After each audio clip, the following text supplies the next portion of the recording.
There are also genetics articles published in very highly reputed journals about the Gotra system in Sanatan Dharma, how profound it is scientifically. So that is another topic. So there is spiritual, there is religious, there is scientific aspects about Gotram. Okay. All right. Let's go. One more thing. This thing is starting. Om.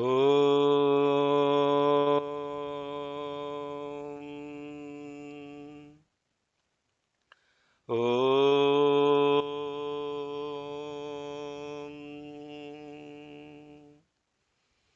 Om.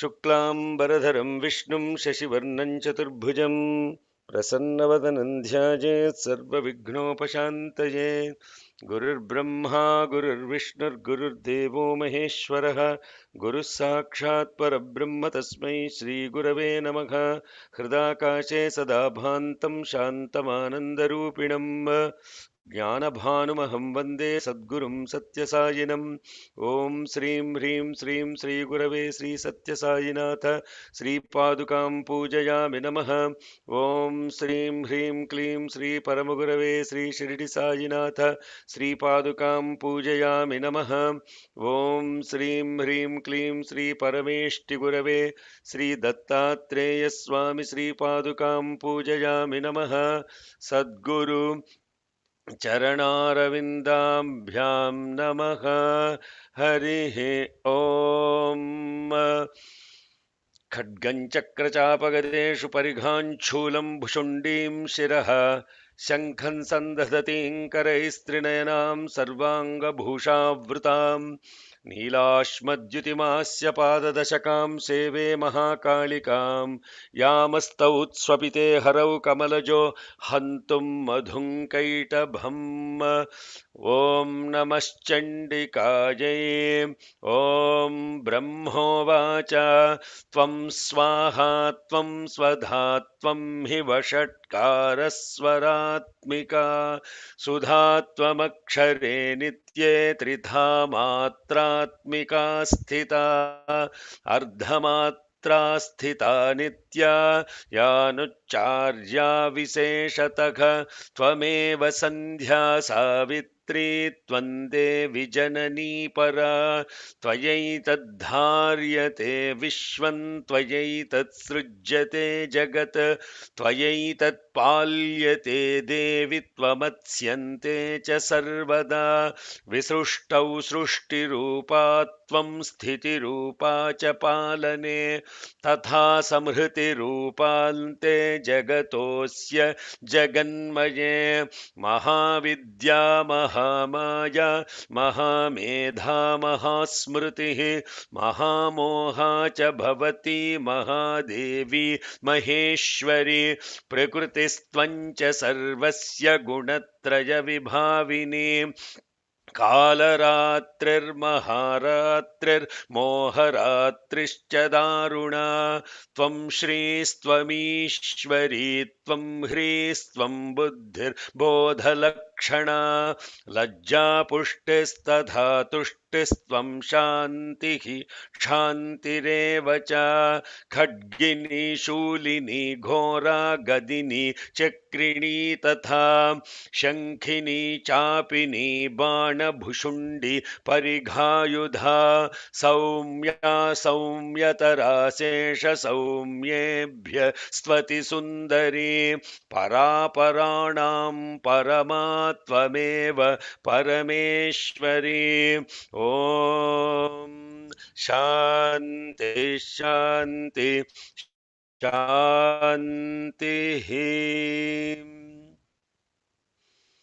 Good morning, good afternoon, good evening. Hari Om, Shalom, Sairam, Namaste.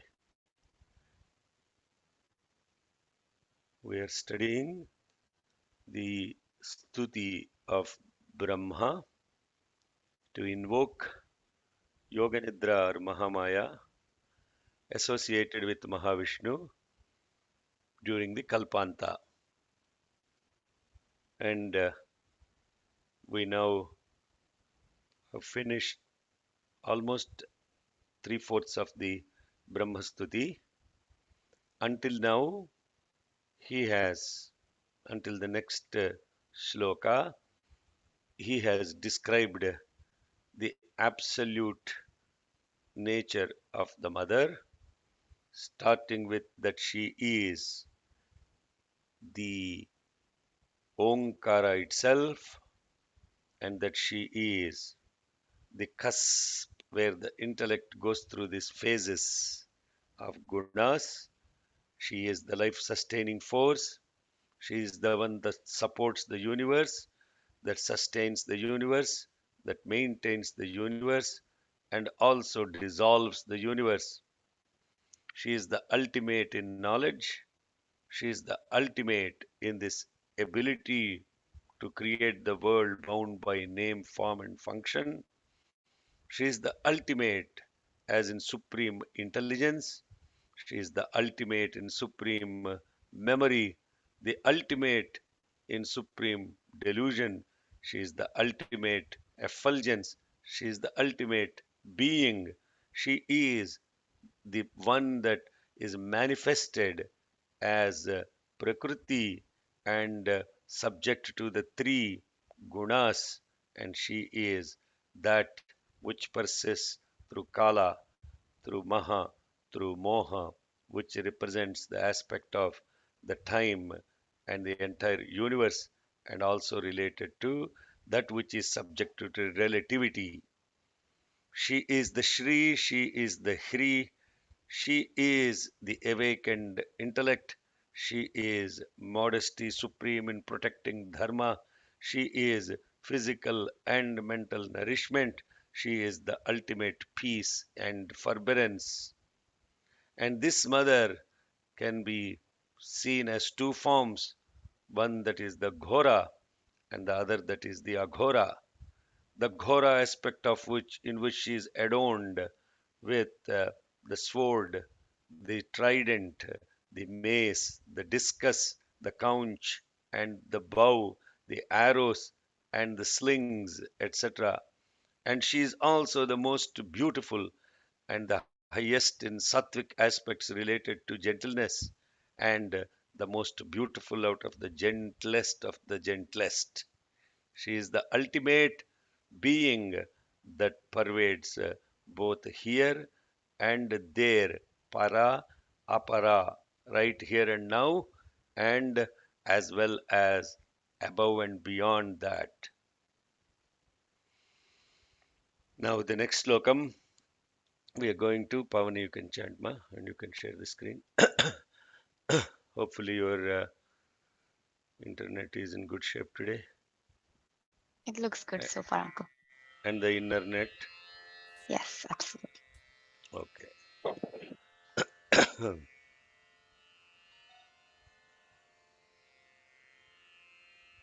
यच्च किञ्चित् क्वचिद्वस्तु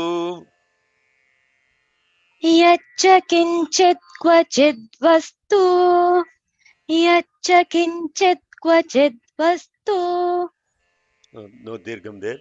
Yeah. यच्च किञ्चित् क्वचिद्वस्तु यच्च किञ्चित् क्वचिद् वस्तु यच्च किञ्चित् क्वचिद् वस्तु सदसद्वाखिलात्मिके सदसद्वाखिलात्मिके सदसद्वाखिलात्मिके तस्य सर्वस्य या शक्तिः तस्य सर्वस्य या शक्तिस् तस्य सर्वस्य या शक्तिस् सा त्वं किं स्तूयसे मया सा त्वं किं स्तूयसे मया सा त्वं किं स्तूयसे मया यच्च किञ्चित् क्वचिद्वस्तु सदसद्वाखिलात्मिके तस्य सर्वस्य या शक्तिः सा त्वं किं स्तूयसे मया यच्च किञ्चित् क्वचित् वस्तु सदसद्वाखिलात्मिके तस्य सर्वस्य या शक्तिः सा त्वं किं स्तूयसे मया यच्च किञ्चित् क्वचित् वस्तु सदसद्वाखिलात्मिके तस्य सर्वस्य या शक्तिः सा त्वं किं स्तूयसे मया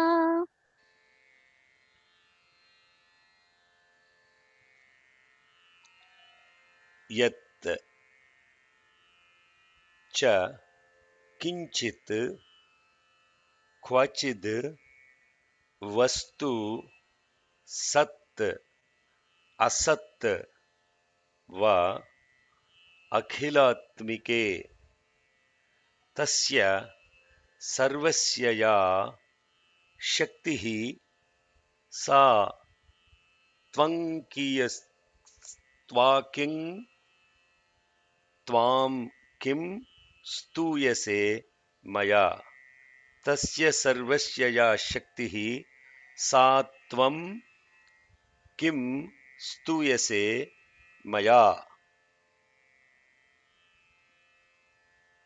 Now, from transcending from now this absolute aspect, because in the previous one he said para paranam, not only here but also everywhere. So for most of our awareness, what is here?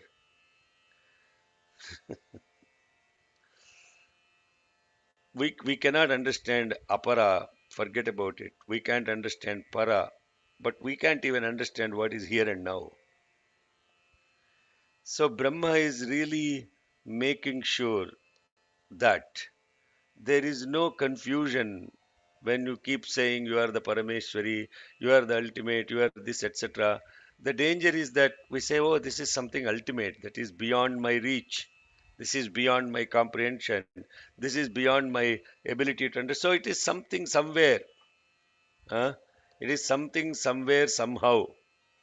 And what I have to do is do this, this spiritual practice that I am talking about is somehow achieve that which is after death phenomenon. There is a heaven and we have to go pursue heaven. And therefore, we don't know whether the hell and the heaven exists or not. But the entire religions based on hell and heaven tell you that all what you do today is to achieve that heaven which is present somewhere else.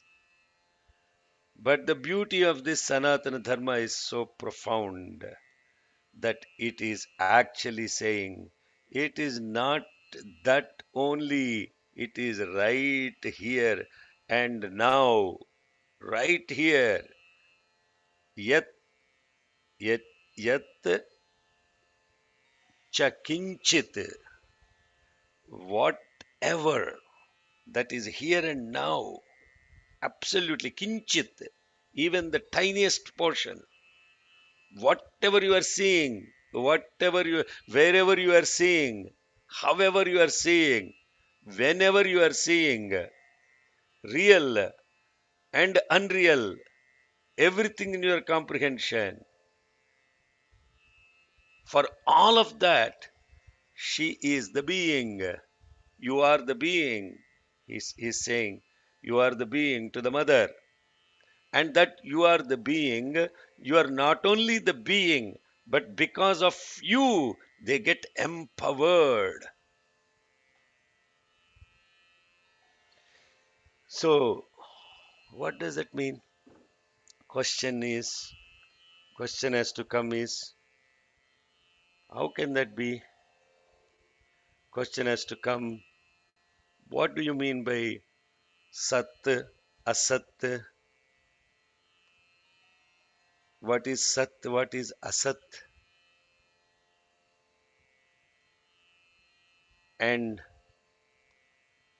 if Sat is real, Asat is unreal, we thought there is only one thing called real. Then what is this thing called unreal? Yes, all realized souls on this class. How do we comprehend this?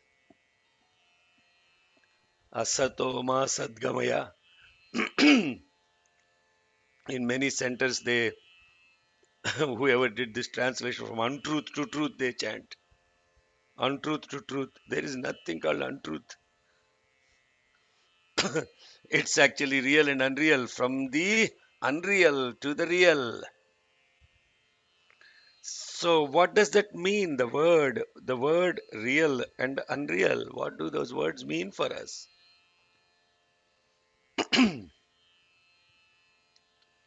What do those words mean for us?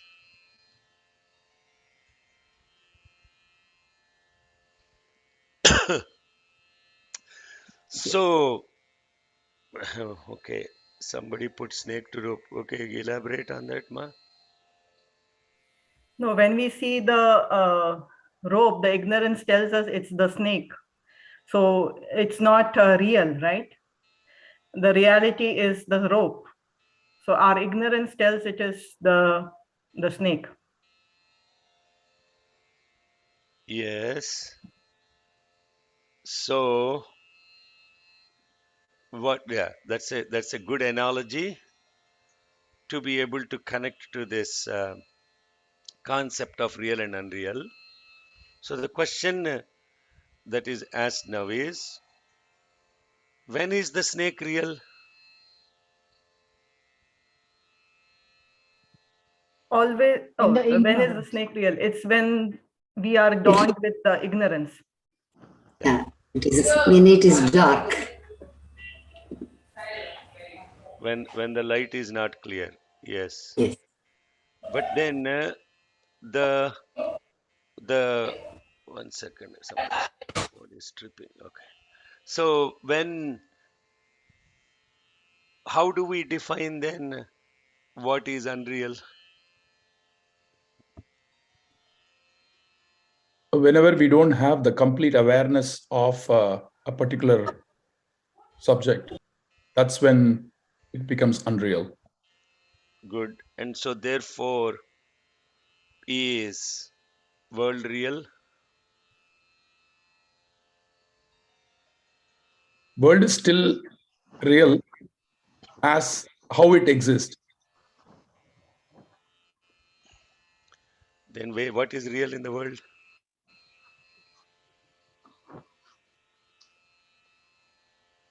What is unreal in the world? See, which comes and goes, that is unreal, and which is always permanent, that is real and Sat. Okay. It is up to So the way how we see, right? it's up to how you How see. I perceive or see.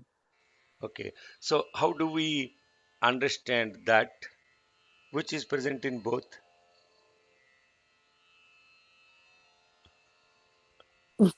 What you see, what you perceive is real.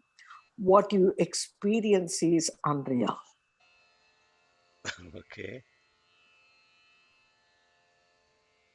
What you perceive is real, what you experience. Okay, that maybe it's the other way around. Think about that carefully, that statement. Okay. So the question that what he is saying is, now this is not about some yoga nidra, yoga maya. For a second, put this yoga maya, yoga nidra story aside, put Brahma aside. Apply this sloka to yourself. Can you?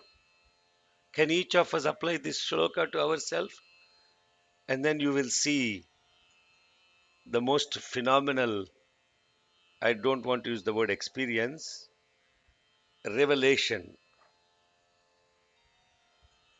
Just yourself.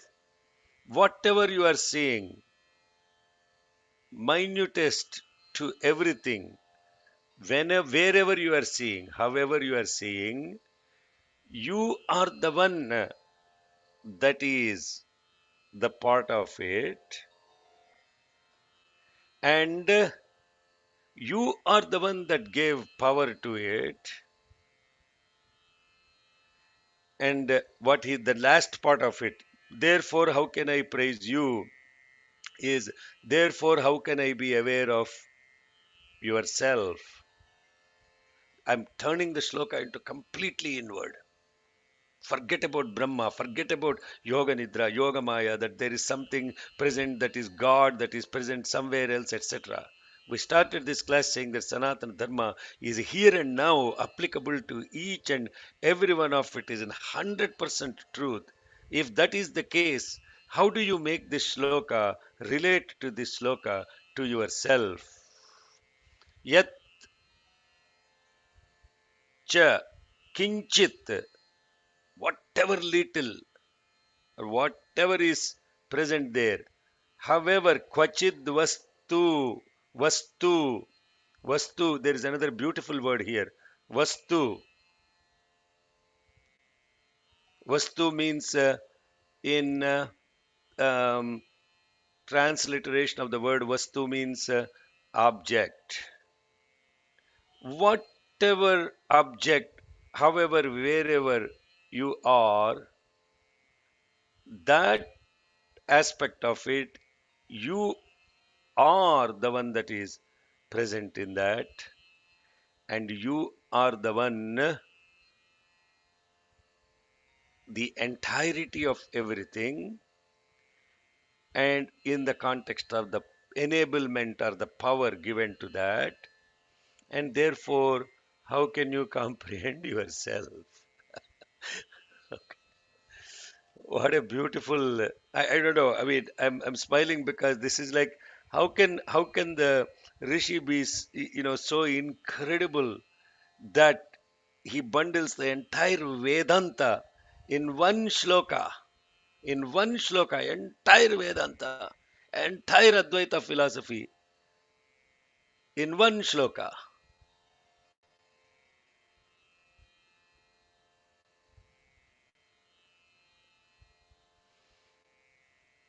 Oh, you, the soul.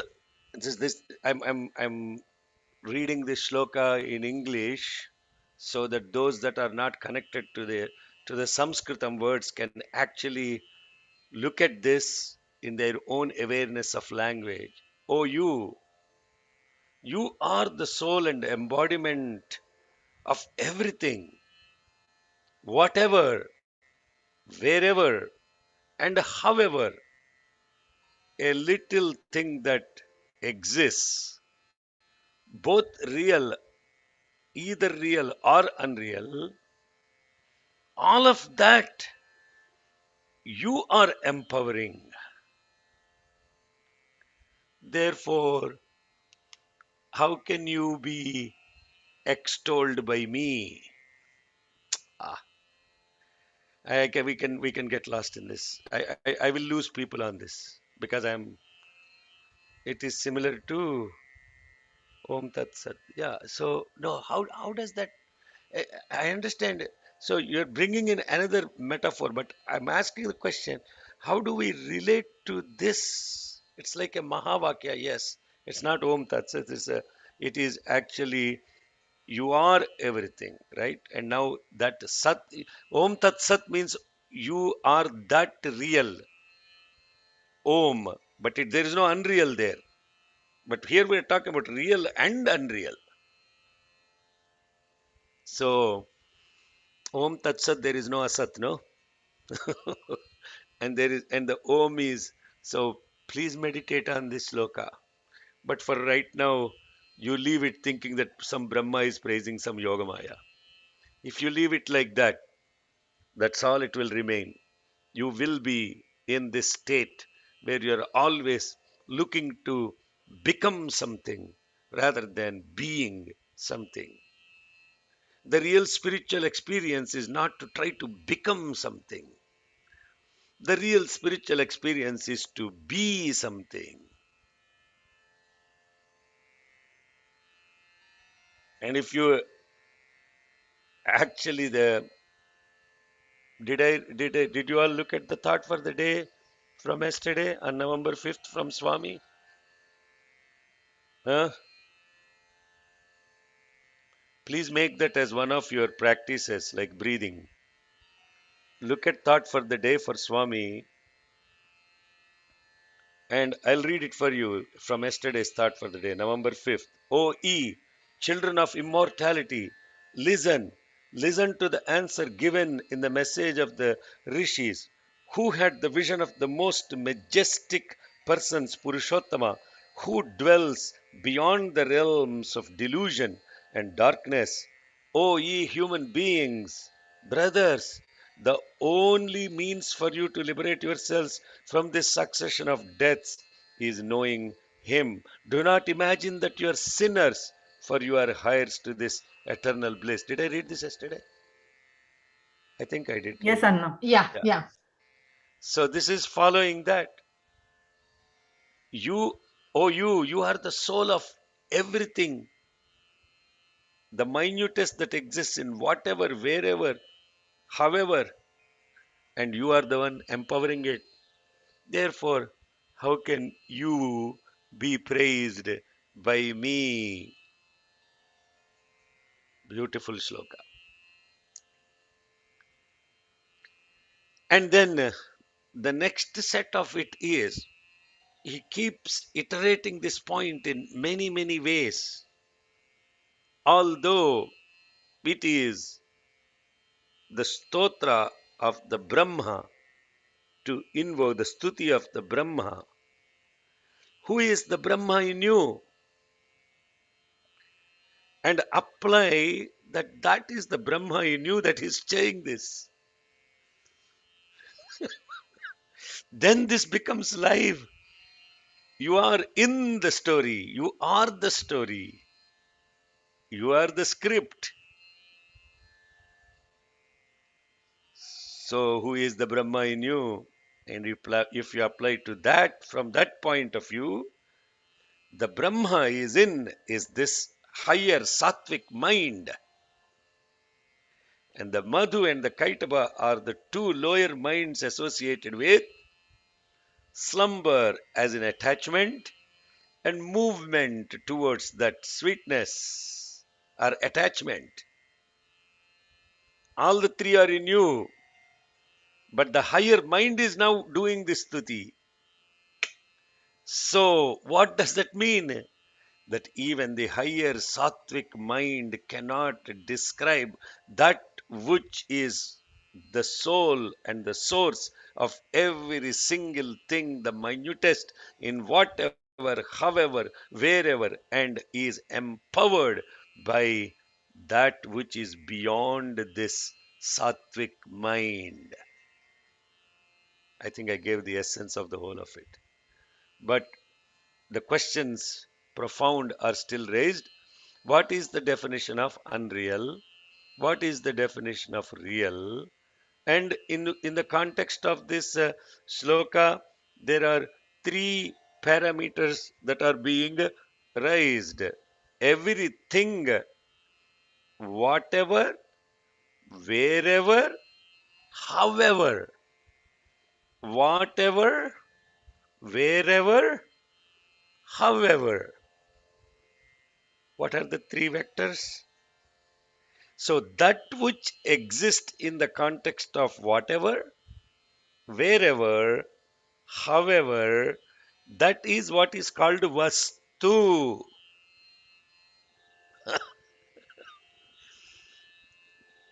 That is called vastu. That is an object, because the existence of an object is in a place, in a time, with a function. Again, we come back to the same theme. So anything that is existing in that whatever smallest it could be, everything. Now, what is that now you're saying here? You're saying tasya sarvasya, whether real or unreal. You are not only the soul of it or the source of it, but you are also the power of it. See, this is, man, I wish there is nothing called, not I wish, there is nothing called time, but in the context of our relative existence, there is time. So, the reason why I'm spending more time on this stotra is because this is where the crux of all of the, not this stotra and the other three stotras that are going to come later on, is the crux of the essence of the divinity that we are talking about, and trying to become aware of that. Now, what is when we say tasya sarvasya ya shaktihi, and all the vastu defined as the name, form, and function? So, what comes back to you? What is the resonance from previous study? So you are not only the object, but you are also the subject. No, no. Where did we study the same the same principle? The dream Argala. and the dreamer. No, no. In, Argala. Somebody says Argala. Argala is the right answer. Tasya sarvasya ya shaktihi. So on another device. Oh, okay. I have to deny that. Somebody's trying to sign in. I hope it's not Branimir. Okay. So, yachkinchit kvachid vastu sadasadva akhilatmike tasya sarvasya ya shaktihi satvam kim stuyase maya. This me referred to as the higher mind. This higher mind cannot even experience that and quantify that. It is aprameya, it is immeasurable beyond dimension, and it cannot be subject to that kind of analysis. Then the next slokam is saying, Yaya Tvaya Jagat Srashta Jagat Patyati Yo Jagat Sa Api Nidravasham Nitaha Kastvam Stotum Iha Ishvaraha. Now he is bringing in, the mind is now saying, not only me, something even higher than me that is responsible for creation, sustenance, and dissolution. That too, which is the creator, sustainer, and destroyer of the universe, has been now merged in you. So that means your capability to absorb something even beyond me is completely now dissolved in you. Therefore, who is capable of praising you? Wow. I hope you're all staying with me through this analysis, no? I'm not trying to tell this as a story of Brahma. And because it's relevant. It's the relevance is, or the story is just a pointer. The story is just a pointer. But the story becomes real only if you are part of it and ask the question, what is he referring to? Of course, in a story, he is referring to, look at this Vishnu guy, who is the ultimate Parabrahman, or who is actually capable of himself sustaining the universe, etc., creation, dissolution, etc.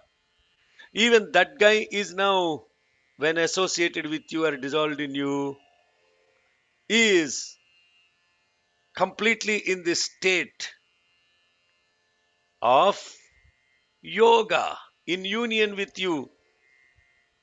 And therefore, who am I? I am born out of him. If my dad is unable to come over it, how can I? Yeah, this is the question that is in a colloquial relative sense of understanding the story, but the deeper aspect of it is even higher.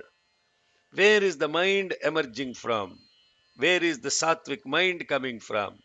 And this sattvic mind coming in this supreme awareness, that which is now associated with this existence, the Sat, and when they are together, they are in this deep aspect of unison, which is the bliss. And therefore, when associated with you or merged in you, how can I comprehend that which even has the capability to take over the sustainer, the creator, etc. Yaya tvaya jagat srashta या त्वया जगत्स्रष्टा यया त्वया जगत्स्रष्टा jagat patyatiyo jagat जगत्पात्यत्ति यो जगत् जगत्पात्यत्ति यो जगत् sopi nidravasannitah सोऽपि निद्रावशन्नीतः सोऽपि निद्रावशन्नीतः kastvam stotumiheshwarah. कस्त्वां स्तोतुमहेश्वरः कस्त्वां स्तोतुमहेश्वरः सोऽपि निद्रावशन्नीतः कस्त्वां स्तोतुमिहेश्वरः. सोऽपि निद्रावशन्नीतः कस्त्वां स्तोतुमिहेश्वरः सोऽपि निद्रावशन्नीतः कस्त्वां स्तोतुमिहेश्वरः यया त्वया जगत्स्रष्टा जगत्पात्यत्ति यो जगत् सोऽपि निद्रावशन्नीतः कस्त्वां स्तोतुमिहेश्वरः. यया त्वया जगत्स्रष्टा जगत्पात्यत्ति यो जगत् सोऽपि निद्रावसन्नीतः कस्त्वां स्तोतुमिहेश्वरः यया त्वया जगत्स्रष्टा जगत्पात्यत्ति यो जगत् सोऽपि निद्रावशन्नीतः कस्त्वां स्तोतुमिहेश्वरः. Now in the next shlokam, mantra, Vishnuhu aham ishana shariragrahanam evacha karitaste yato tastvam kastotum shaktiman bhavet. It's because of you, Vishnu, myself, and even Isha in this context, the Brahma, Vishnu, Shiva aspects of the creator, sustainer, and dissolver. All those three are embodied, took the bodies because of her. And this aspect becomes very clear later on in the next chapter. But for right now, because that we'll study that in deep detail. So therefore, how is it practical or possible that anyone will be able to extol you? Karitaste, how is it possible to extol you who is the source of the embodiments as in Brahma, Vishnu, Shiva?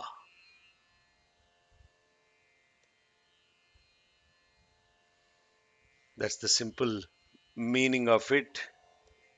As always, Vishnu Sharira Grahanam विष्णुः शरीरग्रहणो विष्णुः शरीरग्रहणो Grahanam or Grahanam? ग्रहणं Grahanam, because it is akara. Okay. Vishnu Sharira Grahanam. विष्णुः शरीरग्रहणं विष्णुः Okay, go ahead, ma. विष्णुः शरीरग्रहणं Grahanam, you are saying, Yeah. not Grahanam. विष्णुः शरीरग्रहणं Ahamishana evacha. अहमीशान एव च अहमीशान एव च Vishnu Sharira Grahanam Ahamishana evacha. विष्णुः शरीरग्रहणं विष्णुः शरीरग्रहणमहमीशान एव च विष्णुः शरीरग्रहणमहमीशान एव च Grahanam is not double, it's not a double squiggle there. It's a softer rectangle, no? So you shouldn't say Grahanam. Yeah, because don't hold on to Grahanam too long. Wish- Tomorrow is Grahanam. So Vishnu Sharira Grahanam. Vishnu Sharira Grahanam. विष्णुः शरीरग्रहणो Now, Malli why are you तत्पर saying now? Yeah. विष्णुः शरीरग्रहणं विष्णुः शरीरग्रहणमहमीशान एव च कारितास्ते यतो तस्त्वां कारितास्ते यतोतस्त्वान् कारितास्ते यतोतस्त्वान् तत्वान् स्तत्वां कारितास्ते यतोतस्त्वान् कस्तोतुं शक्तिमान् भवेत् कस्तोतुं शक्तिमान् भवेत् कस्तोतुं शक्तिमान् भवेत् विष्णुः शरीरग्रहणमहमीशान एव च कारितास्ते यतो तस्त्वां कस्तोतुः शक्तिमान् भवेत् विष्णुः शरीरग्रहणमहमीशान एव च कारितास्ते यतोतस्त्वां कस्तोतुं शक्तिमान् भवेत् विष्णुः शरीरग्रहणमहमीशान एव च कारितास्ते यतोतस्त्वां कस्तोतुं शक्तिमान् भवेत् सात्वम् इत्थं प्रभावैः स्वः उदारैर्देवी संस्तुता मोहयैतौ दुराधर्षा मोहयैतौ दुराधर्षाव असुरौ मधुकैटभौ. Now he is coming to the topic of why he is extolling her. Sa tvam itham. O Devi, you are now praised for your great attributes. Svatvamitham udarair Devi satvamitham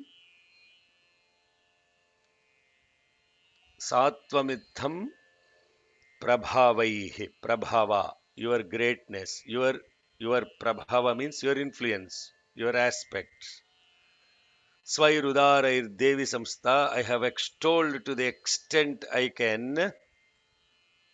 Mohayaitau Duradharsha Vasurau Madhu Kaitabhau. Please now delude these demons. Mohayaitau Duradharsha, those two demons Madhu and Kaitabhau, who are not possible to be killed by anyone else. So what is he implying here? The interesting thing about this story is she doesn't kill them at all. He is only asking her, you get dislodged from this Vishnu and then you take over them. So this is the beauty of, now she's saying, you delude these two guys so that they can be killed, who cannot be killed by anyone else. That is the essence of this mantra. Satvamitham prabhavai svai.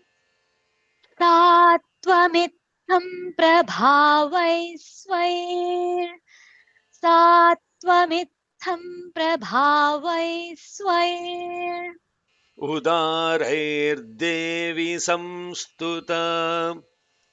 उदारैर्देवि संस्तुता उदारैर्देवि संस्तुता मोहयैतौ दुराधर्षा.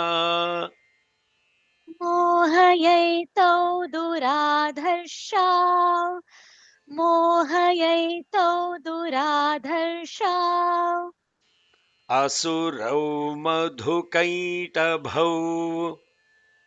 असुरौ मधुकैटभौ असुरौ मधुकैटभौ सात्वमित्थं प्रभावै स्वैरुदारैर्देवी संस्तुता. मोहयैतौ दुराधर्षावसुरौ मधुकैटभौ. सात्वमित्थं प्रभावै स्वैरुदारैर्देवि संस्तुता मोहयैतौ दुराधर्षावसुरौ मधुकैटभौ सात्वमित्थं प्रभावै स्वैरुदारैर्देवि संस्तुता मोहयैतौ दुराधर्षावसुरौ मधुकैटभौ. प्रबोधञ्च जगत्स्वामीन् स्वामी नीयतामच्युतो लघु. Prabodhancha Jagat Swami. Please soon awaken Vishnu, the Lord of the world, and let him bodhaschakriyatam asya hantumetau mahasurav. These are two different slokas when we are chanting. They're not as one sloka. Prabodhancha Jagat Swami Niyatam Achyuto Laghu. Very quickly, please. Prabodhancha, Prabodha, awaken, arise. Bodhaschakriyatam Asya, and by doing so, with that action of yours, may the two asuras, the Mahasuras, may they be killed. Prabodhancha Jagat Swami. प्रबोधञ्च जगत्स्वामी प्रबोधञ्च जगत्स्वामी Niyataamachyuto laghu. नीयतामच्युतो लघु नीयतामच्युतो लघु Bodhaschakriyatamasya. बोधश्च बोधश्चक्रियतामस्य बोधश्चक्रियतामस्य क्रियतामस्य हन्तुमेतौ महासुरौ हन्तुमेतौ महासुरौ हन्तुमेतौ महासुरौ प्रबोधञ्च जगत्स्वामी नीयतामच्युतो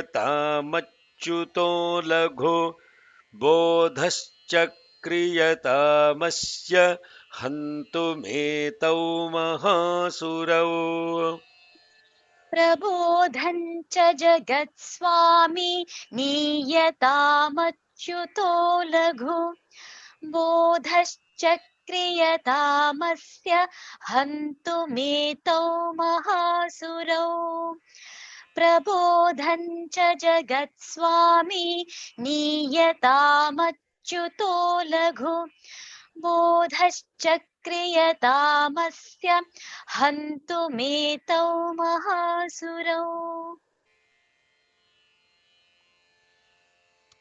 That concludes the Tantrika Ratri Suktam. And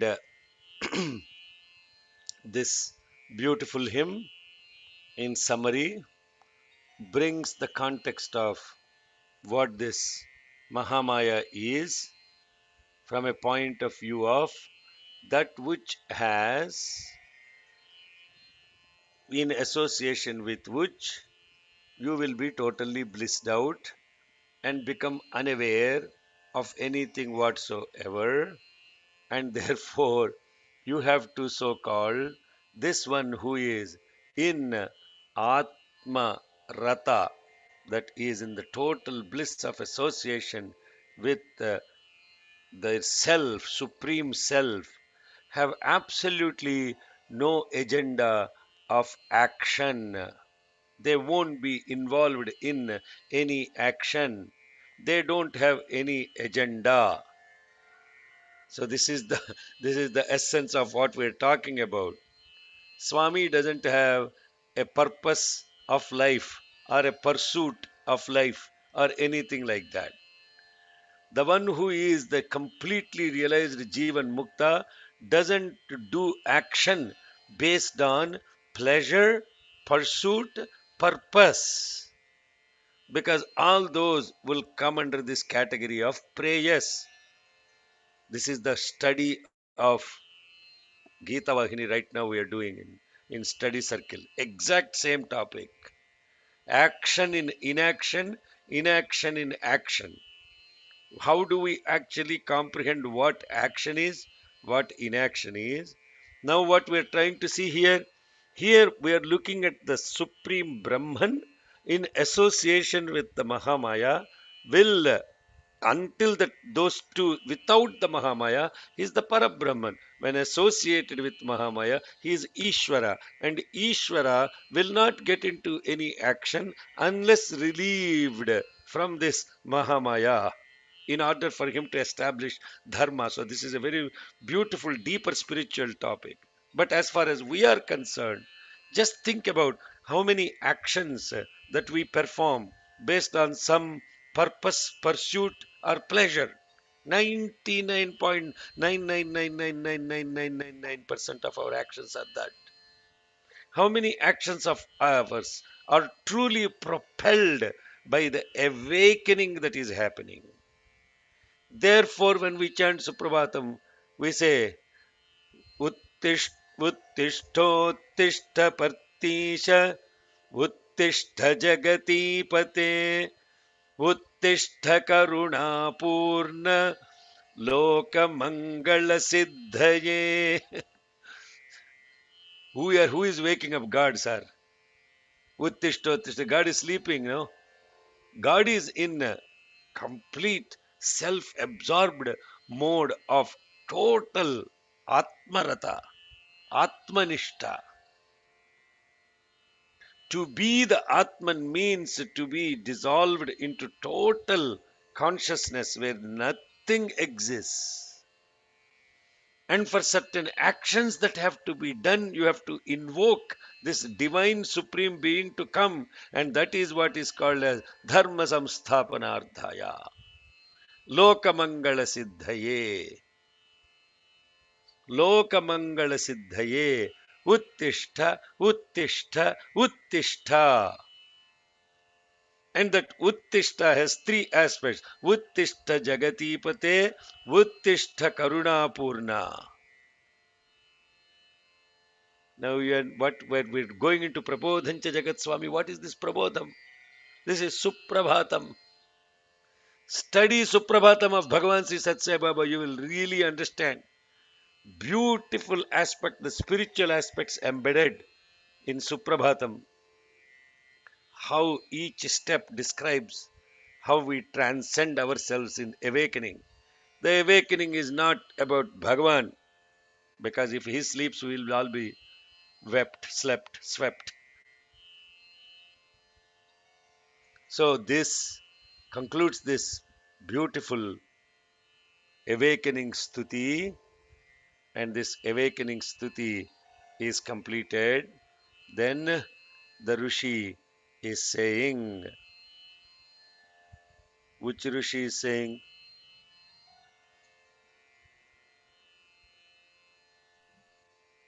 Which Rishi is saying? Sumedha. Sumedha. Sumedha. Then the Sumedha is saying, Evam stuta tada devi tamasi tatra vedhasa Vishno prabodhanardhaya nihantum madhukaitabhau. Evam stuta tada. And the Rishi is saying, thus, in this way, Vedhasa means Brahma, when extolled Devi, Vishnu Prabodhanardhaya, in order to awaken Vishnu, to kill the demons Madhu and Kaitabha, Tamasi. What is Tamasi? In a colloquial world, the word is used Tamasi as for those people who are lazy. Why is the mother referred to as Tamasi here? Yeah, is that a praise, or is that a... That is her in this context. She is the one. She has disabled Vishnu's action by association with him, because he is in complete self-submerged state. And therefore, even Bhagavan Shiva is associated with the Tamoguna, because he is completely associated with self-absorbed meditation. Doesn't want to get involve, interfere, or do any action unless he is awakened. Yes, you understand that? So the beauty of this shlokam is Vishnu prabodhanardhaya nihantum madhukaitavam tatra vedasa evam stuta tada devi tamasi. Rishiruvacha Rishiruvacha. Rishiruvacha. evam stuta tada devi Evam stuta tada devi. Evam stuta tada devi. tamasi tatra vedhasa. Tamasi tatra vedhasa. Tamasi tatra vedhasa. Vishnu prabodhanardhaya Vishnu prabodhanarthaya. Vishnu prabodhanarthaya. nihantum madhukaitabhau. Nihantum madhukaitabhau. Nihantum madhukaitabhau. Asya netra nasika bahu hridaya urasa tatha nirgamya darshane tasthau Brahmanaha avyakta janmanaha.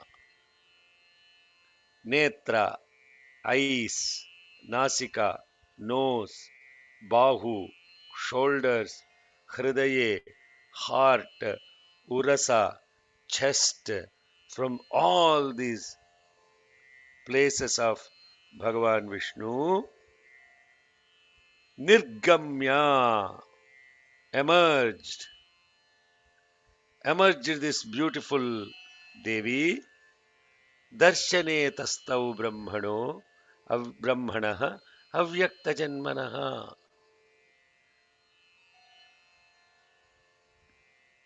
So when the Devi came out from the eyes, the mouth, the nostrils, the shoulders, the heart, and the chest, she came out and stood before Brahma, who has unknown birth. Avyakta Janmanaha means what? Avyakta Janmanaha means no birth record. What is the birth record of? So that you have to know the mythology story behind all of this, which is important. But in the context of this story, what we are saying is this Brahma noticed, had the darshan of this beautiful Devi, Tamasi Devi, coming out of Bhagavan Vishnu. Netrasya nasika bahu.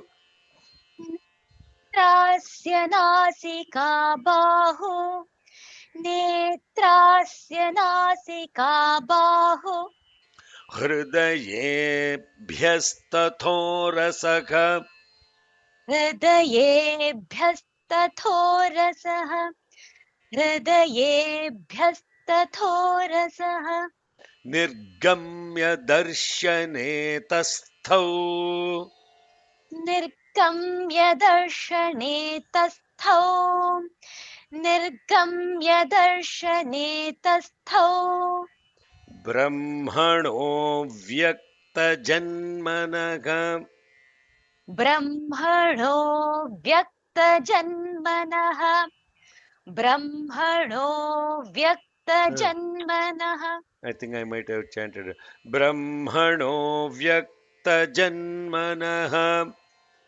ब्रह्मणो व्यक्तजन्मनः ब्रह्मणो व्यक्तजन्मनः Vyakta is not higher. That's what I was trying to say. Sorry if I chanted by mistake.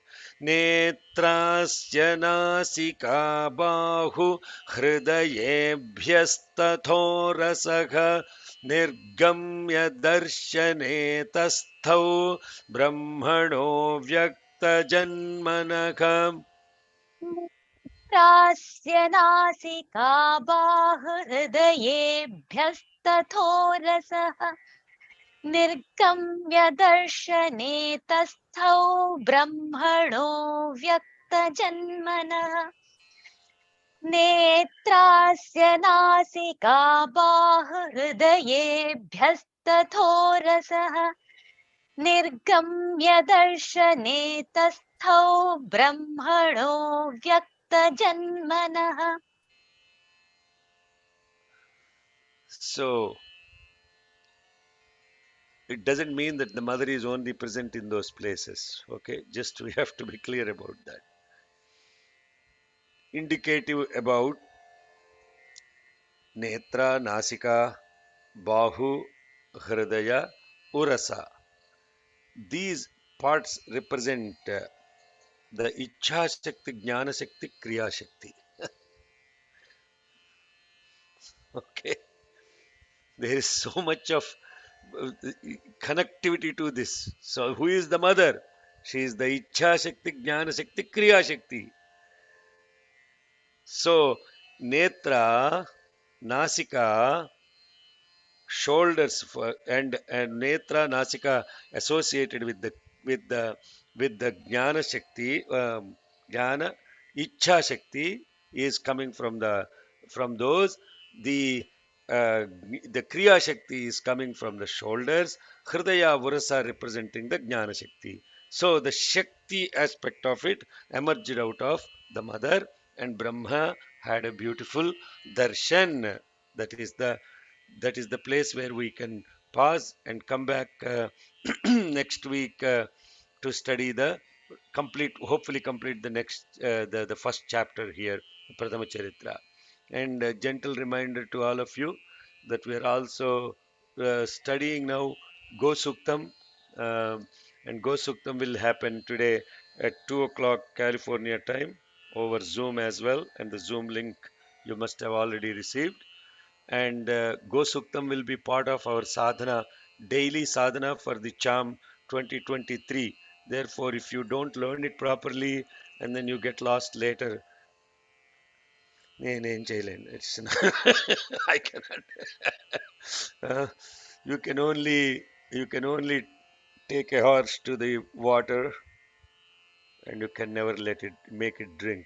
So that is what uh, that's the irony of it. With that, are there any questions? Let's look at the questions.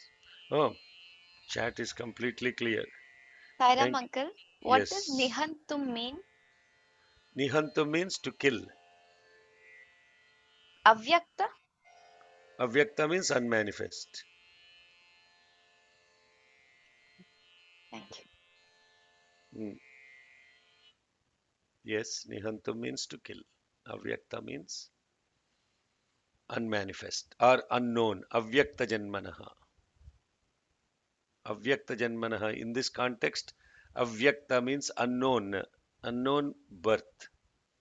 Avyakta janmanaha. So Okay? here, when we say Brahmano Vyakta Janmana, does it mean is it No, Avyakta no. Janmana is reference to Amma mother or Brahma? That's a very good question. Let's Brahmanaha Avyakta Janmanaha Nirgame Darshane Tastav It is Brahmanaha. uh, reference to Brahma. Reference to Brahma. Yeah, Brahmanaha Brahmanaha Avyakta Janmana. That is reference to the Brahma only, whose origin is unknown. Okay, Sairamana, yes. in the story, Madhu and Kaitava are asuras, but for us internally, what are those qualities? Yes. So these three guys represent the states of the mind or the states of mind associated with certain gunas. So the completely attached mind is madhu because it is stuck to sweetness of the worldly aspects, and the kaitabha is the overactive mind, and that overactive mind, so the indulgent mind is madhu, the overactive mind, so the pleasure, but I used three words, no? Pleasure, pursuit, purpose. And then there is the second mind called pursuit mind, which is overactive mind. It constantly wants to pursue something. It is restless in pursuing something which is actually that which is constantly looking outward pursuit. And these two guys will always want to take over this other mind, which is the steady mind, which wants to be in self awareness. Huh? And so they are constantly trying to attack this steady, tranquil, equipoised mind, which is almost close to the intellect if you were want to think about it. Now so we are separating these aspects just for the sake of understanding, right? So that we are clear. So our mind, when it goes into complete slumber of inaction in the context of pleasure, Like, for example, intoxication with drugs and alcohol and all those things. It's a slumber mind, right? It's the lowest mind. And that mind, and that is one type of the mind. And the second type of the mind is the mind that is it's like a bull in the china shop, like a Ravana, which wants to go procure everything in pursuit. And these two will always, these are the asuric tendencies of the mind within us that want to attack the sattvic equipoised mind, which is completely in the context of love and all those aspects associated with it. That's what is the story. Yes, is that making sense? We can relate to these, right? I can.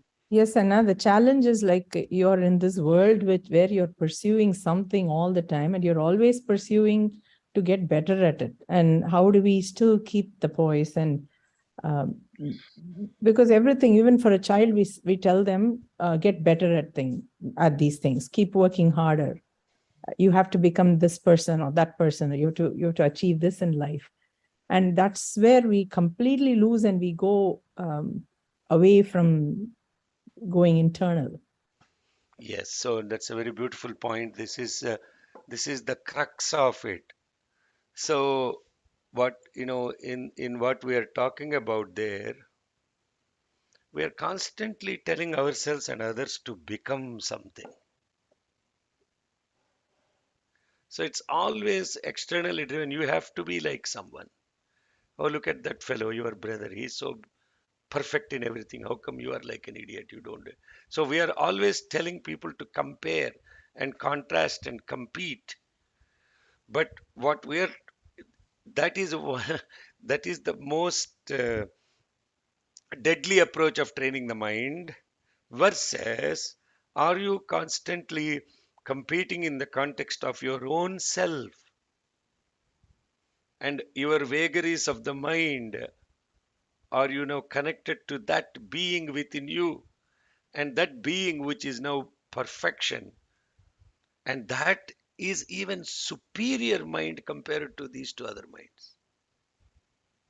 Because truly, even a sports person who is playing the game never plays a game to defeat the other person. He plays the game to actually be a better player that day, to be better than what he was playing the previous moment, and to better his game, not to beat somebody on the game. Yes, understand that now. Understand the difference. So in the real world, yes, the most beautiful way, actually, Jiddu Krishnamurti is phenomenal. I mean, when you look at what he has done with his school and the way of teaching, and even Bhagwan, it's not that you're competing with somebody else and trying to do things at whatever cost to become great. That is what we're talking about, asuric mind. Over passionate. Is Ravana a great achiever? Yes, he's a great achiever. He was the most great Pandit. Brahmin ever, so much so that he is included in the Shiva Parivaram. Yesterday, or somebody, I was talking to them about this. But all of that is in the context of grabbing other people's possession and trying to disempower somebody else and become great at their expense. And truly speaking, the ones that are greatest achievers are not playing game against others. They're playing the game internally, of playing their own, eh, conquering their own vagaries. Right? That is what we're talking about. Yes. Is that making sense, Ma? Yes, and even when you are conquering yourself, I think there should be a balance. That's where probably the surrender attitude comes, because even when you are going internal and just comparing yourself, you should not take any success or failure so much to your heart. Yes. Because somewhere I read that Tirumular said that even paying so much of affection to God itself is not right at some point. I mean. Yeah. So here, now you are we are going into this place where that's the reason why today's class I was explicitly asking, apply these slokas to yourself. What is Brahma? What is not what Brahma is saying to these slokas about yourself? Truly, at the end of the day, there is this Brahman that is 100% within you, and you yourself are the Brahman. And therefore, when you actually look at it in the context of the ultimate, it is you are the Brahman. You, thou art that, and that is the Mahavakya.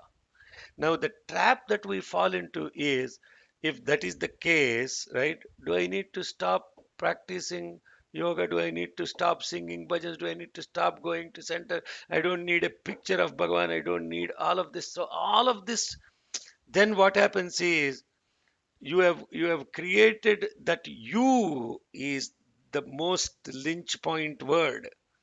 Who is that you that we are talking about? And that is where Ramana's quest comes into, is don't be trapped into this you as again limited to this you that you perceive within yourself as from the thought to the skin. That's where your you awareness has just stopped there. It has not gone beyond that.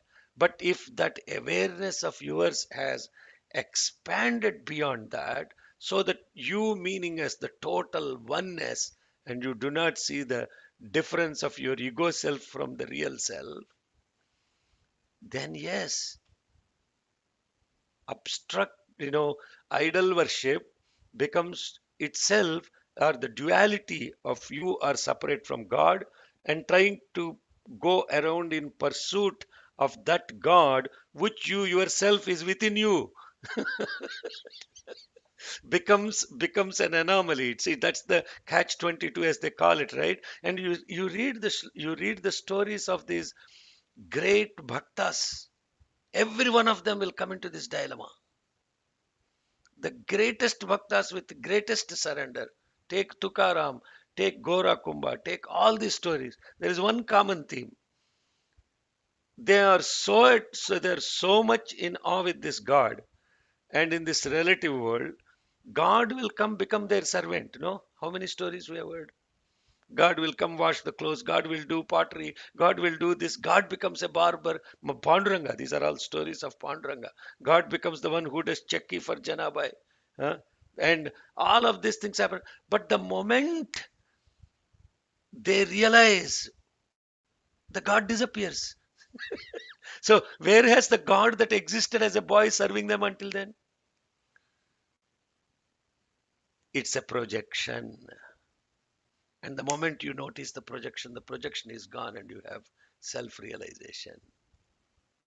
But at that point, that is not there.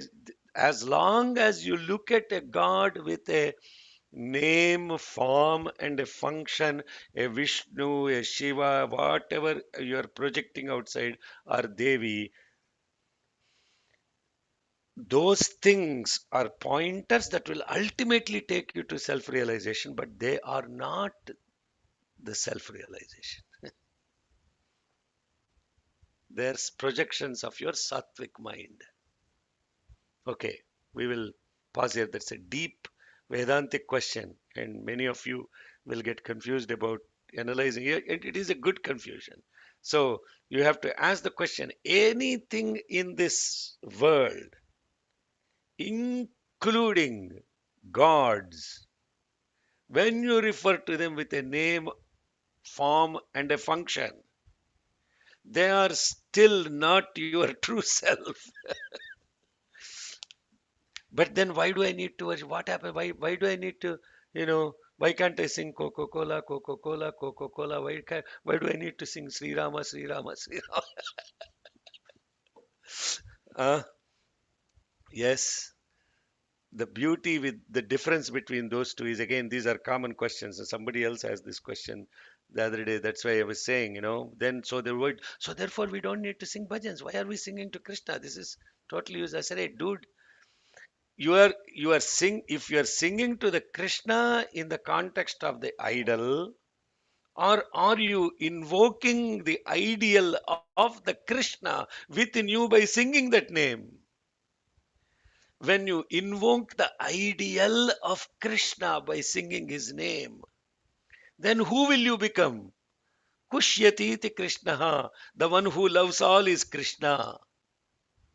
Akarshayati iti Krishna. The one who attracts everybody is Krishna. Karshayati iti Krishna. The one who serves everybody is Krishna. So initially, see, this question also came in last year. Why did you change Parameshwara to Saishwara? Somebody asked me the question. Isn't the Adakshara Padabrashtam, it is Shamasva Parameshwara. Why did you all change it to Saishwara? Somebody asked this question. I don't remember who it is. But anyway, and I had a long conversation with that gentleman for 3 hours, 4 hours. At the end of the day, I said, okay, Parameshwara, what is Parameshwara? How do you actually connect to Parameshwara? What is that? What is that that you cannot? So it is somewhere, somehow, etc. But for me, when I say Saishwara, the form of Sai is the most ideal Ishvara. And then I told him, what is this SAI you are thinking? What is the SAI I am thinking? The SAI you are thinking is 5 foot 3 inch afro haired Indian dude. But the SAI I am invoking is the same as I. So am I. So when I am singing Sai Ishvara Vidmahe, it is not just the physical form of Swami I am singing to. This Ishvara that we are talking, that I know, Ishvara that I know, Vidmahe, Ishvara, Sai, same as I. Dhimahi, Sai is the divine effulgence that is present everywhere else as well. So am I. And therefore, by virtue of it, same as I, Sai, so am I, Sai, he is, that is present everywhere. Tanna sarva prachodayat. You connected to what is, this is a beautiful question. I hope you are all, is that making sense in the context of, it doesn't make sense, but it's not to grab it with senses. That's what we are we understanding at least in the same zip code when we're talking about this? So the conflict comes with the separation. Okay, that's the simplest way. Conflict comes with separation. If there is no separation, there is no conflict. Is there a Rama in you? Is there a Krishna in you? Is there a Sai in you? Is there a Devi in you? And at the end of the day, yes, they're all in. So therefore, they're all one because it's you. Why do we? Oh, this is another. Then yesterday somebody asked, what is this linga abhishekam that we do? What is the point of all of that? I said, okay, forget the word linga and abhishekam. Let's talk about this. There is you. There is something that is constantly taking you outside. And that is called the thought. And this thought then perceives something outside. And what you perceive, then you try to bring in. And there is something that now filters. What do I do with this? And then the next thing that happens is, oh, either I have to store it and do something about it, or ignore it and not do anything about it. Yes? Hello, this 4 is happening. It is not Hindu, Muslim. I'm talking about every one of us. Is this true for every one of us? Yes. Yes.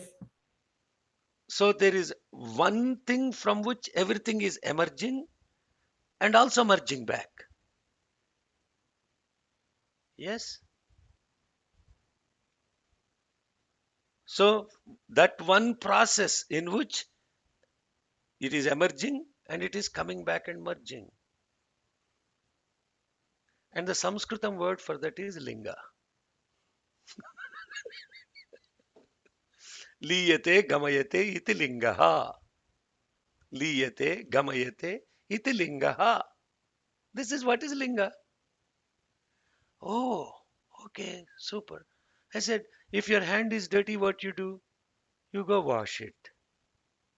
Huh? If your body is dirty, what do you go take shower? What do you do get if your thought is dirty, if your perception is dirty, if your memory is dirty, and your action is dirty? What do you do about it? What do you do about that? Show me the thought so that you can now wash it. Huh? Show me the thought to wash it. Go take it under a wash basin, wash it. Show me your memory so you can wash it. So what do you do about that? The only way to purify that is abhihi sa ekam. Right here and now, I am going to be one with that universal oneness, so that the moment I become one with everything, my thought is purified, my memory is purified, my action is purified, and my doership is purified. Then what is that abhishekam? This is the linga abhishekam. So now the person was saying, oh my God, how come nobody explains like this? Because you never asked properly. Because 99% of the time people are in pursuit. I want to learn Vedas. Therefore, I want to master all these technicalities of the Vedas. Rest of the stuff is philosophy. That's not for me. Therefore, after 8 o'clock, 90% of the people drop away from the class. Why? Because this is, but the actual thing is happening after the class. Actual questions are coming after the class. And now this aspect about what we're talking about, now this makes so much sense. Oh, the only way to purify my thought, my perception, my memory, and my doership is by what? By becoming one with that universal consciousness. Abhihisa ekam.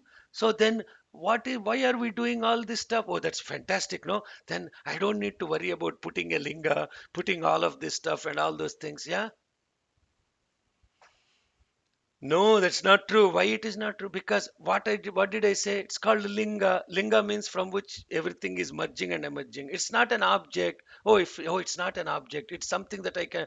Okay, now you say you objectified that aspect of the linga within you, and therefore, when you are doing a linga, that linga therefore has no shape, no form. It's something which is in which everything is like a oval shape. That means indicating a circular phenomenon. And now what you do during the ritual? Om yam ram lam vam sham sham ham lam ksham mano buddhi chitta ahankaratmane साईश्वराय नमः उच्चास्वरूपेण बहिः agachatishtantu swaha.